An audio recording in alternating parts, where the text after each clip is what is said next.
Okay, so that was Jess Glynn and Route 94 and Rather Be. Wonderful song.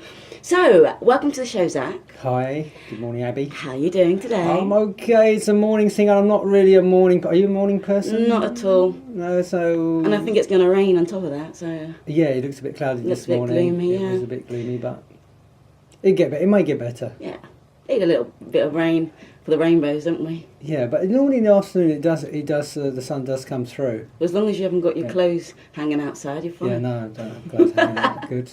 In the balcony. Good. So, tell us a bit about yourself, Zack. What do you like most about your profession? What do you do? I've got a double life, really. I must admit. Oh, really? But this is just between you and me. Double agent. So it's like, it's a little bit like Bruce Wayne and Batman, you know. So in the daytime, I'm like mild mannered. That's Clark Kent, isn't it? Bruce Wayne. Which is teaching English. I teach English as a foreign language, Nice. and I've been doing that on and off for about 15 years, really. So so the day really starts with teaching English. I have private lessons, and I travel all over Barcelona, and even to Sieges, where I have lessons on Mondays and Wednesdays. So I've been in Barcelona the last 2.5 years teaching English. And how do you like it? Do you enjoy it? Now it's better because I kind of do less travelling. I used to do more travelling. So, for example, if you've got 3 classes of 1.5 hours on different sides of the city, so you need like 2 hours to get from A to B, and then another hour to get from B to C, and so you're kind of like 4.5 hours teaching and like 4.5 hours travelling. But obviously, you're only getting paid for 4.5 hours. Yeah, that's the pain. So now I'm kind of centralising a little bit. I have students come to me, and it's like to my home office really, and it's like or a co-working centre. I've worked from co-working centres, and it's like half price, you know. So, so do I need to ask what's the least thing you like about?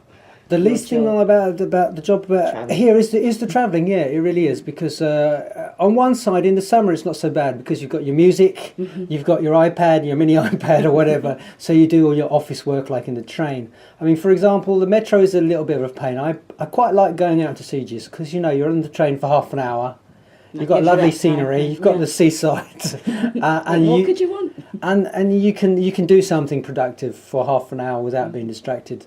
But it's not like that on the metro. It's kind of really hot, you know. It's really super hot down there. There's like you sweat. What, on the train? On the metro, yeah. On the metro, but they've got air conditioning. It's still super hot. You obviously don't use the metro. I'm just comparing it to England. No, it is. It's really hot down there, and even in the winter, it's boiling down there. Ooh. Yeah, there's such an extreme of temperature that people get sick for that. I think for the change in the temperature. But so a half an hour trip is really nice and productive.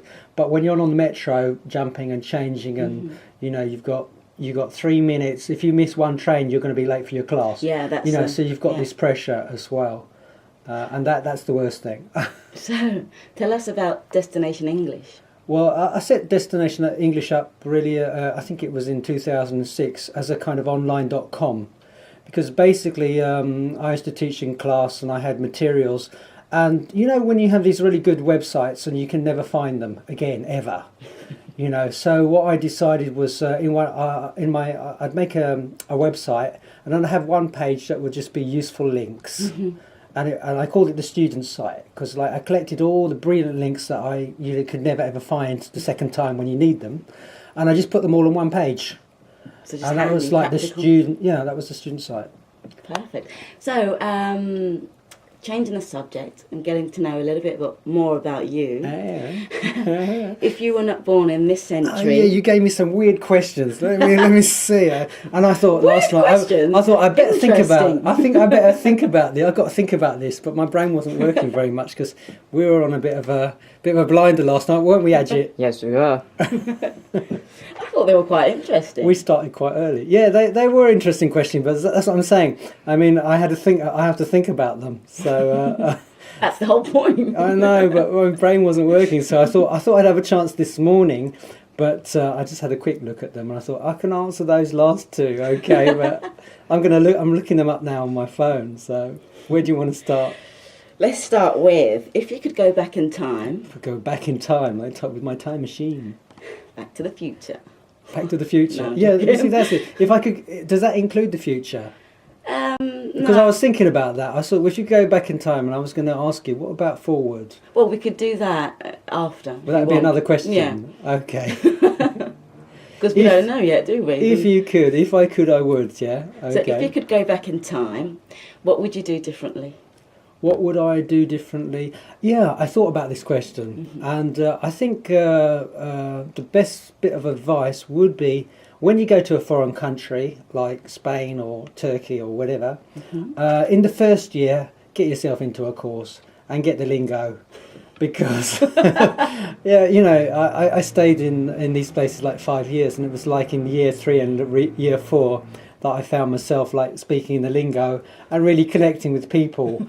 But, you know, with hindsight, I should have done it in the first year. So I would advise anybody coming is to get straight into a course.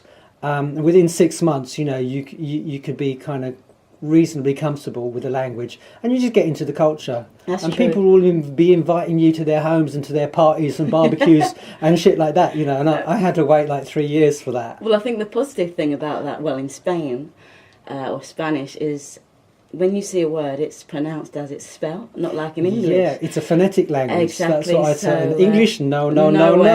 I'm sorry, guys, but English is not. But the only thing that can cause a little bit of havoc is the masculine and feminine. So Yeah, I don't get saying that as well, pollo and the other one, which ends with an A, which, you know. I still don't get that. I still never complete- get it right. And yeah, the singular and the plural also. Because we don't have it in English. We don't have it, yeah. Unless you're talking about someone in particular, him or her. We don't have gender. It's the table. Yeah, and I also Objects. get what I was doing was I was told the other day, it's like I was guessing that if it ended with A, it was feminine, and if it was O, it was masculine. But that also is not the case. Reliable. Yeah. But I always thought it was until like last week. So I was going with that rule, and no wonder people were sort of laughing, and I think, oh yeah, okay, I still haven't got it. I still haven't got the masculine feminine thing. As yourself, how long have you been here? I've been here for 4 years, but it can get you in trouble. This is what I was saying. Yeah. Pollo, which means chicken. Yeah. And if it ends in an A, it means something else. It means something else. Are we allowed to say? No. No, Yeah. We're not allowed to say that. Alex is That's giving me the not- nod. Well, even the Latin. Yeah. Yeah, that's what I'm saying. We can't even say the Latin, the kind of medical phrase for it. No. Well, No. we can say the medical Okay. phrase. I'm sure people can. Well, okay, down there, yeah, down there. The Well, I'm talking masculine about on the male side, yeah, on the masculine side. Yeah, so pollo, which is chicken, is down there. It's like kitchen and chicken, yeah. Do you get that? No. Kitchen. No, that they say, yeah, I like to go and cook something in the chicken, and it's you mean in the kitchen. Oh yeah. Yeah, so you haven't had that? No, Oh, I haven't had oh, that okay. yet. That's quite common. I've had beach and. Yeah, beach and are we allowed to say bitch? I got him there. Yeah, we can say bitch and bitch because this is education. Yeah, there's bitch, which is I. Yes. The phonetic symbol. I teach phonetics, Yeah. incidentally, so that's kind of a specialisation. And so bitch is I, which is a very short, sharp sound. I, sit, fit, hit, Lit. bitch, and beach is the long. It's largo. It's got 2 dots. Yeah, it's like an I with 2 dots, and the 2 dots actually mean long. Yeah, so it would be e. Now they don't have that sound in Spanish, so it's really strange for them to elongate these vowels, and they feel really unnatural. But you know, so you've got to do it and exaggerate at the beginning Practice, so that you can relax later. So it's bitch and beach. Yes. So yeah, if What you about get the that other slap one? on the face, it's because you don't know the difference between your I and your E. And what about sheet and? Sheet and shit. Yes, that's the other one that we're allowed to say, which is okay. I mean, shit is it's there everywhere, isn't it? Really. So yeah, shit and sheet. Yeah. Yes, sheet, but also a sheet of paper. This is a hard word. A sheet of paper. De papel, An hoja de sí. papel. That's it. You need the translation there. You see. Yeah. So that's the basic problem. So you may be studying Spanish for 5 years. English for 5 or 10 years, and then you go over to England and you say, "I'll have 2 cock, please." And they say, "What? Sorry, madam, we don't do that here." And they say, "No, 2 cock. You know, cola, Coca-Cola, Coca-Cola." Oh, Coke! Coke, not cock. Okay. Cock is something else. So yeah, it's pretty. Yeah, it's something else down Cock there. is a feminine of foil. So yeah, this is the reality. You know, so I try to put that right in class. You know, and say it's phone, Coke. Yes. Yeah, and the other one's clock, cock, phone, Coke. Anyway, so I can't think of any others. I'll write them down sometimes. Yeah, we'll have to go them through because them we do write them down. There's a load. And if you talk, I'll have a look and I'll pick up some blinders here. You've got to answer the questions, yeah. Crackers. Okay, go on. What was it? So, next question: if you hadn't been born, in this century, did I answer the last one about going back in time? The lingo, remember? You would. Differently? Yes. It would. Get into a course and just get the language in the first 6 months. Yeah, with this kind of intensive every morning at 7 o'clock or whatever. Yeah. Okay, so if you were if you hadn't been born in this century, which century would you have preferred? To be born,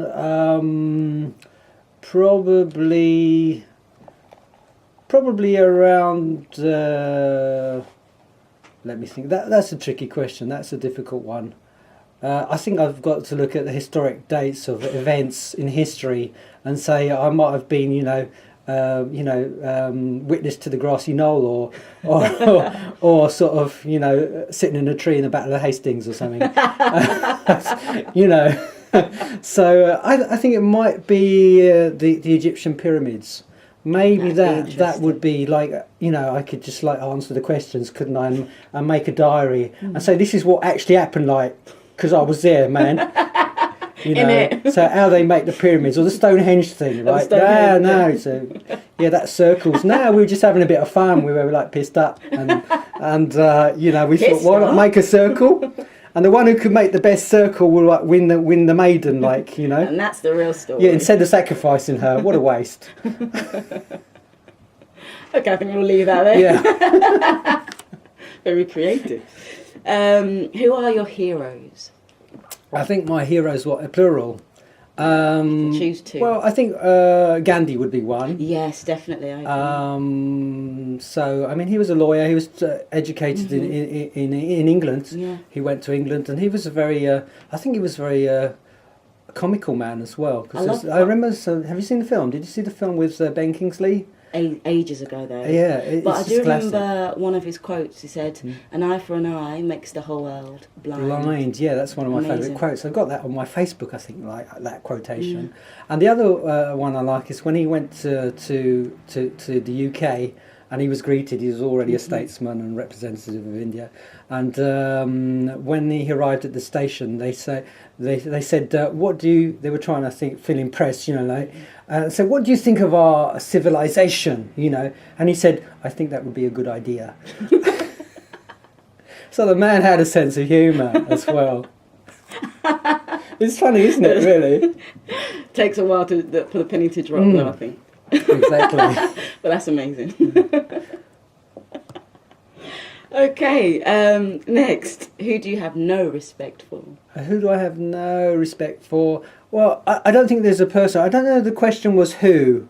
Was it what? Don't you have no respect for? Double negative, not good for English, but we do it. Yeah, we do all this kind of stuff. I don't think I'm a disrespectful person. Really, it's like live and let live. Yeah. I think when you're sort of growing up, you are taught what not to respect, but actually secretly you respect it. You say, yeah, that music's cool. Really cool. Once I leave home, I'll be able to play it without my mum shouting at me. So I think it's down to the rule of live and let live. Live and let live. I've met people who are sort of live and let die, which is a great song. It's one of my favourite Bond Paul McCartney songs. But live and let live, I think that way you just respect people and give them space to be individuals and who they want to be, not who they are. I think that's probably it. It's like understanding the true nature of people. Yes. And say, you have to live your true nature. Let's hope that nature isn't destructive, you know. And if it's not destructive, then it should be nurtured and encouraged. And so be who you are, you know. So figure out who you are, what you like. Because this is the thing, like you don't really even know what you like until you go to Japan and you put on a kimono and you say, oh, this feels really sexy. Next thing you know, it's in your wardrobe, you know, and you've got kimonos and you like to wear them. And that's just the men. Yeah. So yeah, I mean, it's like food. Food is the same. You know, I've got a flatmate and he loves Japanese food. And Ajit, let's bring Ajit here about the manga thing, yeah? Yeah. Because the whole Japanese... You were in Ajit was in Japan a little while ago. Tell us a bit about manga and that whole concept. Yeah. Well, why do you love it? I don't know. They make a story about anything. And they've got so much depth and they build it over a long period of time. So, you know, they really flesh out these things. They'll have like 300, 200 issues, maybe based on like tennis or football. Wow, so that's like a super TV series, like going on for years and years. Yeah. But they really get into the characters. You mean the characters are more... People identify more with the characters because they've got this longevity. Yeah, and it all boils down to the, you know, core values, basic values about humanity and all that. Is it true, like in Japan, that if you like leave your phone or if I left my iPad in a restaurant and forgot it and walked off and came back the next day, it would still be there? Yes, they're really very courteous. So it's crazy. It's like, where else on the planet? I mean, people say only in America, but that's like only in Japan. Yeah, only in Japan. You can lose anything, and they'll still keep it for you. It's amazing, isn't it? Yeah, and core values. That's so important. It's a kind of respect. It's the respect. That's a respect for other people's property, I guess. So that's not mine. So yeah, I think there was a similar situation where they did a study with bicycles. And they left a bicycle there. Unlocked, just there on its own. You leave it locked, it still gets nicked here, doesn't it? So. And I'm not sure, I think it was Austria or, I can't remember the country, but it was still there the next day. Right. So, I don't know, it goes back to what you were saying about core values, about morals and what have you. But I think now we're going to have another song. And then we'll come back and we'll speak to you a little bit more about phrasal verbs. Okay, yeah. And I hope you're going to join in as well, Ajit. Okay. So this is Happy and Pharrell Williams. Enjoy. Okay, so that was Pharrell Williams and Happy. Great. So, Zack, now you're going to walk us through some phrasal verbs. Okay, yeah, we've got this list of phrasal verbs, and these are, I think, probably the most common kind of useful phrasal verbs, really. Okay, what have you got? I've got grew up. Yeah, so he grew up in the US and moved to Australia when he was 20 years old. Okay, does it mean A, travelled around, B, was born, or C, developed from a child to an adult?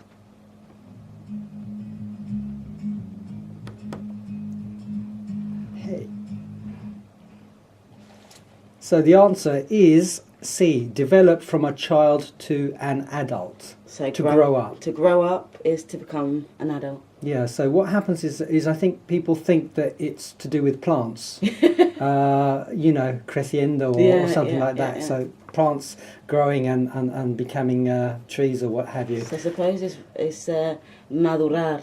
Yeah, to mature, maybe. To mature or... Yeah. Again, it doesn't have that same... How would you explain it? It's not directly translation. Exactly. Yeah, we can't. But it translate would be the bridge we'd probably cross to get the meaning across. Yeah, so that one's all. I mean, I hear that every kind of day. Really, that's a common error. To think grow up means to talk to your plants and make them grow. Yeah. Good. A quick question. Just at the back, because I had this before and I had to explain it to a student. What's the difference between meet and meet up, would you say? To meet up, So meet and meet up, is there a slight difference for you? Well, if I say let's meet up someday, which so it's not specific to any time or place. It just means to have a reunion if you're old mates, or if you're new people, new mates. Let's get together. It's a kind of synonym of get together in whichever place or context. Yeah.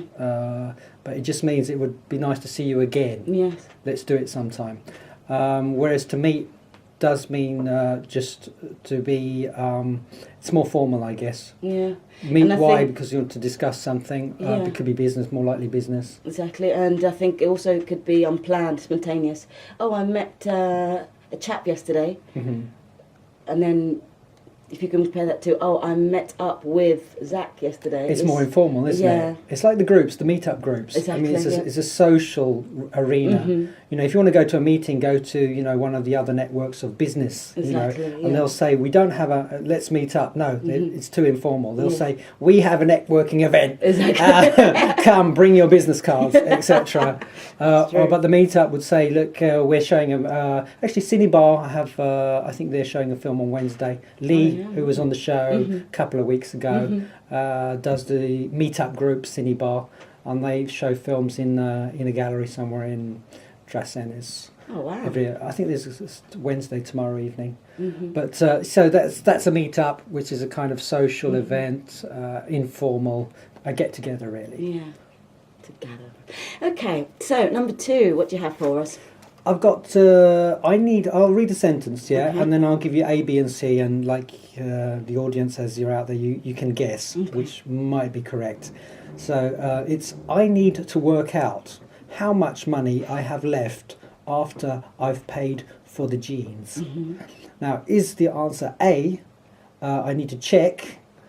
Work out. Does it mean check? A. B. Does it mean calculate?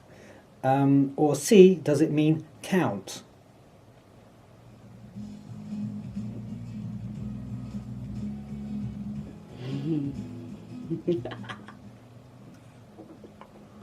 So, if you didn't get the answer, or you haven't thought about the answer now, have a quick think. It's not A, no.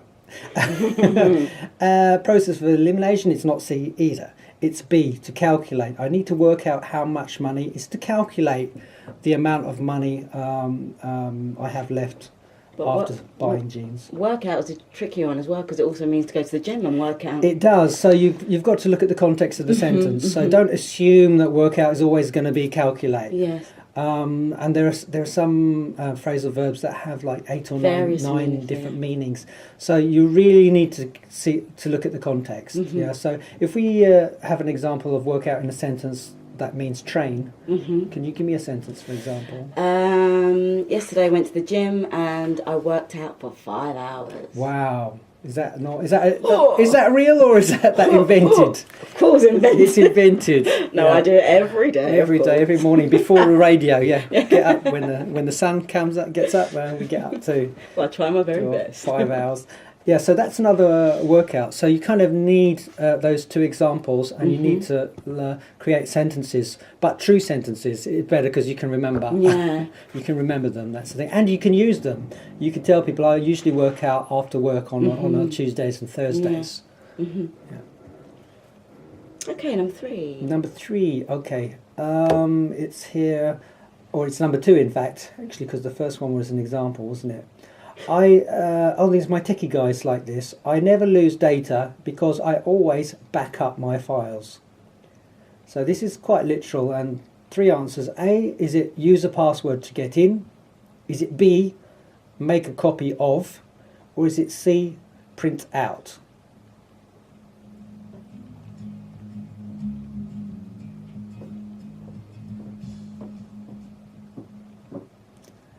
And always back up my files. It's A, use a password to get into. No. B, make a copy of. Yes, to back up is to make a copy of. And again, what other meanings do we have with back up? We have to back someone up, to support somebody. Yeah, to support them in whatever they're doing. It's like, okay, you're going to go and talk to this... you broke something in the house and Mum's really angry. I'll back you up and say it was an accident. Yes. When it wasn't really. We were playing football. So to defend. Yeah, to be like, I second that, and to defend you, yeah. And also in the car, isn't it? If you back up a bit, back up a bit, because the other car needs to get out. Exactly, yeah. So you're too close, back up. To back up. Okay, another one. Put up with. I don't know how you can put up with their music. To put up with. Is it A, to hear? Is it B, to enjoy? Or is it C, to tolerate or endure?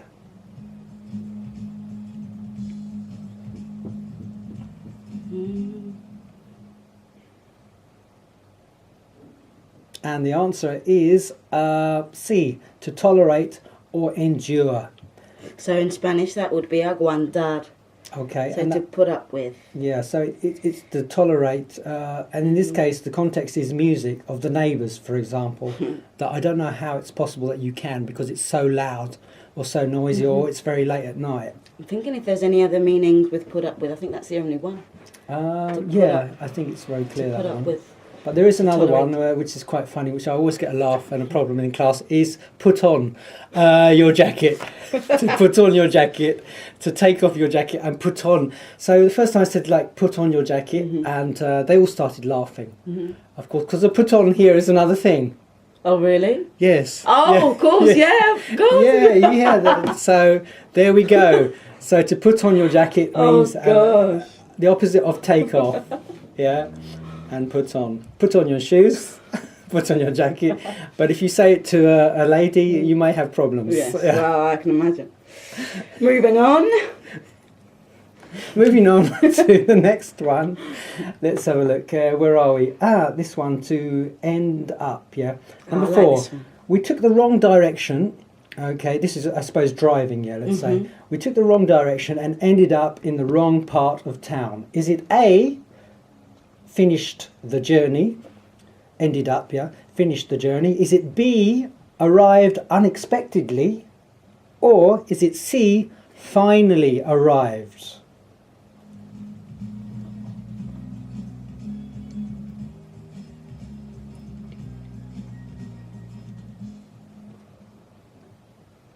And the answer is B, arrived unexpectedly. Yeah, with surprise. You wouldn't believe where we ended up, for example. Yeah. So in Spanish, acabar or acabarse. Okay. Yeah, your Spanish is better than mine. I think you went to classes, did you go to Yeah. classes when you came here first? Studied at university. Well, that's but brilliant. See, that's it. Lost it all now though. Yeah, see, I haven't got that. That's why I was saying get someone in on the show so they can like give us the feedback in Spanish, you know. So that's cool. Yeah. So it's to end up in a place or in a situation as well. Ended up. Is there any other meanings with end up? Well, it's just I think one is the place, the physical location. So we got lost and we ended up in Sitges. in Sitges, yeah. But we were trying to go to Tarragona, you know, or the opposite direction. We were trying to go to Mataró, and we ended up in Sitges because we had no compass or something like that. And the other one could be we ended up doing washing the dishes. For example, so you go to a restaurant and you say, you know, it's a lovely meal and it's a posh restaurant, and then you realise that you can't pay, and your partner or friend hasn't got any cash on them either. So you offer to do the washing up, of course. Otherwise, so you don't get home in one piece. So yeah, we ended up washing up. For example, for a situation. For a situation, Yeah. Next. Figure out. Next, to figure out. Let's take another one, maybe. Maybe you can just select one at random. Something that looks interesting or useful. I think another tricky one for a lot of my students is got on. So the pilot waited until everybody got on. Okay, which number is that? Number 7. Number 7, okay. So that's boarded, sat down, or finished eating. So The pilot waited until everybody got on. Okay. So again, we'll let you guess which one that is. So A, boarded, B, sat down, or C, finished eating. And the answer is boarded, yeah? Yes, boarded. Boarded to go on board. So to get on. To get on a physical platform that's moving, which could be train. Get on a bus. Get on a train. Get on a plane. Get on a ship or a boat. but get into a taxi. And get into a car. Car, yes, that's the exception, yeah. Another one I find very interesting is I'm in the car, Yeah. but I'm on the bus. Yeah, and they get confused. Why is it on the bus and in You the could car? say I'm in the bus as well, No, but you couldn't. Doesn't I sound think right it at all. depends. In India, people are on top of the bus, aren't they, Ajit? Yeah? sometimes. Yeah, and hanging out from the windows and everywhere. So you've got this bus that should have like 50 passengers, and it's got like 100. And there's people on the top as well. so I'm on the bus would be probably true. I'm on the train. on the top of the train, on top of I the... always wondered maybe because it's double decked, so that's why. No, I'm we say talking on top of the top, on Wow. top of the double deck as well. Yeah, on top of the bus, and they do on top of the trains as well. Yeah. Yeah, On top of the trains as well. sometimes. Yeah. Oh, yeah? Yeah. Exactly. Yeah. Hanging out of the buses, hanging out everywhere. Yeah, just completely overcrowded. But so to get on actually has another meaning as well. Yeah, the other meaning of to get on with someone That's another one, yeah. is to have So- a really good rapport, a good Yeah. communication. I get on with my boss. Llevarse bien con alguien. Yeah, so kind of the context is I get on well with my boss, Mm-hmm. meaning he doesn't treat me like a worker. Yes. He respects me and I Mhm. respect him. So we get Yeah. on well. We have a good communication. To get on. I get on with my little brother, but I don't get on with my big brother, for example. Or my You do that, sister-in-law. Or your sister-in-law, yeah. My mother-in-law. Help! Mother-in-law. I get this also with the in-law thing because again, a lot of my students are married, and that they have problems to refer to the in-laws. And I say you could just say the in-laws, my in-laws. I'm going to my in-laws this weekend, Yeah. which means the mother-in-law, the father-in-law, the sister-in-law, the group, All of them. all of them. Yeah, the lot. The lot. Yeah, the gang. The whole lot. Yeah, in-laws. And there was another curious thing. I was here some years ago, and I lived with I had a flatmate called Roberto. He's a really good friend, and I used to say, Roberto, we go for a drink this afternoon. It was Sunday, and he said, no, I'm having I'm having lunch with my fathers. And I thought, okay, I won't ask him anything else. And then the next week it was the same thing. I said, okay, we're going for a drink. He said, I'm meeting my fathers. And I thought, what's that? Look, Roberto, your mother, she's still alive? And he said, yes, of course. I said, your mother and father, they still together? Living in the same house, married? He said, yes. I said, then, you should say my parents. I'm going to see my parents. But he said, I'm going to see my fathers. I thought he had a gay two fathers. Something going on there. Yeah, and I realised it was mis padres. He translated directly. Yes, my father's. My father's was, mis padres. So I said, no, my parents. Another one is they go around the long way and they say, I'm going to see the brother of my wife. Yeah, And I say, well, why are you saying all that for? You can shorten it. yeah. What's the apostrophe S? My brother's wife. Ah, claro, Yeah, sí, yeah, okay, yeah. So it's the long way round. It's a long way round. And there is a shorter way, and they kind of need to know it because maybe that's why sometimes it's so long, the sentences. Yeah. Okay, so let's have your song. Oh yes, Next. okay. And this is The Purpose of Existence. Yes. Redeyezack. Okay. Let's go. Okay, so that was Redeyezack and The Purpose of Existence. Yeah. Good song. Thank you. It's got like a 80s feel to it. You know the what's that song again? I can't remember how it goes. Hypnotic. It's only got 2 chords in it, that song. It's amazing. I wanted to write a song with 2 chords in it, and that was it. It's really good. I like it. And putting a rock band together this summer. So by the end of the summer, I should have a little show Yeah. to play in pubs, in clubs, and little house parties and stuff. It's really nice. Really, I don't know, chilled and yeah. Yeah, it's a I chill love out, it. isn't it? Well done. Thank you. So you're also sending students off to Brighton as well. Tell us a little bit about that. That's right. I do a kind of trimestre, which is like a term, yeah. It's about 10 weeks. And then at the end of the week 11 and week 12, I'm in Brighton anyway. So I usually take a couple of students with me. And it's a good opportunity for them to actually get the immersion and get into Brighton. I have family there. I have friends there. So I introduce them to different friends and family. And they start to do their own thing, make some contacts and feel free and relaxed and get to practice the English that we've been I've been teaching for the last 10 weeks, and that's the thing. So every 10 weeks, if you start a course with Destination English, you have the opportunity to go to England, and I say Brighton in particular. It's very close to Gatwick Airport, half an hour, and a very friendly environment and town to visit for practicing your English. Definitely, I think it's more chilled than London. Yeah, Perhaps. the thing is, nobody's got time for you in London. So you stop them with your map, and you say, "Sorry, I'm in a rush. I've got to be in the office in like 3 minutes." So, but in Brighton, I mean, you're at a bus stop, and some lady's telling you her life story, and you go to shop. They ask you where you're from, what you're doing here, on this kind of thing. So it's a community. I'd say it's small enough to be a community. Where people are really kind of relaxed And attentive, maybe. Exactly, you don't see people with ties and suits. Even the business people, they're just really chilled out. I suppose that's really important for... It is, because you get a holiday. I mean, you haven't got the pressure, Okay, you're going to study English, but 15 hours a week is enough, you do the mornings. Also. You've got the beach, so the afternoon you go and relax and say, you're not just going to have English, you're going to relax, you're going to connect with the culture, you're going to do the things that you enjoy. So, it may be art, maybe the cinema, it may be a theatre and entertainment. Brighton has all that. It's kind of built for as an entertainment centre for the UK, isn't it? Amazing. So Destination English. Destination English, baby. .com, destinationenglish.com. It's a new website. It's bilingual, so I've got it in Spanish and English now for the first time. And it's divided into two things. One is the courses that I run here in Barcelona and in Sitges.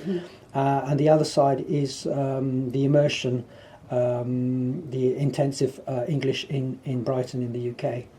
What do you think students find most difficult about learning English? Your experience? I think it's probably the confidence. I think I've met so many people, and you probably have, that actually we think that their English is pretty good. Yes. And they say, no, I don't want to go England until my English is perfect. And I say, you could get a job now. You could really get a job now. You're unemployed here. There's not much going on. I could get you a job, and you could get a job and go to an interview and get a job now. So please don't wait. It's good enough. Just go and do it, So I think that's the thing, is the lack of confidence. Definitely, I agree, and especially with this lady, what was her name, Ana Pastora, the lady Café con Leche in La Plaza Mayor. Oh yes, okay. I think her speech was quite... Ana Botella, Okay. her name was. Okay. And she went out and she said something like, enjoying a cup of coffee in the Plaza Mayor. And to us, I think she was kind of directing that towards the English speakers, because that's the only thing we know how to say. Yeah, a café con leche, was it? That was the phrase. But she got the beep ripped out of her completely, because apparently her English wasn't good enough. But I thought, having looked back and watching the speech, it was amazing. I think that it's brave. I think to go Spanglish. I think if you can't go all the way and you don't have the confidence, then why not speak Spanglish? Definitely. And cambiar the phrases whenever you feel like you can, and you know what a coffee is, or a beer or a cerveza, then use the word and throw it in there for fun, so you're speaking Spanglish. Exactly, yeah. And that way it just takes the seriousness out of it, because there is this vergüenza factor. Yes. And I think that's what we want to try to address Get more rid than of, anything. Is to say, okay, let's have fun. We're all going to make mistakes, no problem. Let's make them, and we'll laugh. Hopefully, we'll laugh about it, and you can correct our mistakes as well. Exactly, that's the best way. That's the only way. Yeah. So I thought maybe we get someone on the show, and we sort of buzz each other when there's a mistake. Definitely, and that's the way to go. Definitely. Okay, so Barcelona, we have come to the end of our show. Thank you, Zack, for joining us today, and Ajit. Thanks, it's been an absolute pleasure to have you here on the show today. Thank you. It's been great. It's been wonderful. I've really had fun today. So have a wonderful day. And this is Coldplay and Magic. Enjoy. Have a good day. Bye. Sweet. Hey.